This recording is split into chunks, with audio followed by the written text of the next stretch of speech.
I'm in the call center where volunteers right behind me are manning the phones. They're very busy already, so thanks for calling in. They're here to answer your questions about Medicare. Now, enrollment began on Monday, and my former colleague in the journalism business, Mike Fierberg, who is now with the government, is here to tell us about some of these changes. First of all, we have 8 weeks to make a change in policy. Yeah, the enrollment period is actually longer than it used to be, but it starts earlier and ends earlier. Okay. So now's the time to try to make your decisions about what kind of health plan or drug plan you want in 2013.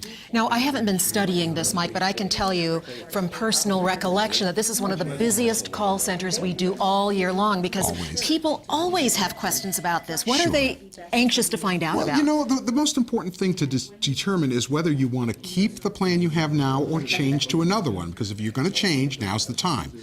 In terms of deciding whether you want to keep the plan you have, well, that really depends on whether it's working for you and whether or not you want to change it. You have information already in hand from the plan you have that tells you what changes they're going to make for 2013.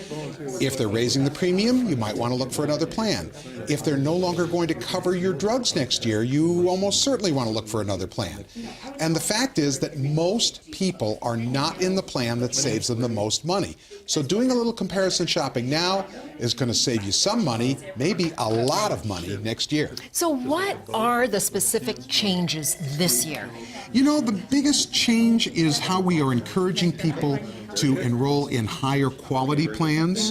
What we've done is, if you want to enroll in a plan that we've adjudged to be of relatively lower quality, we kind of put an extra hurdle in there. You can't enroll automatically online. You have to actually call that plan to do that.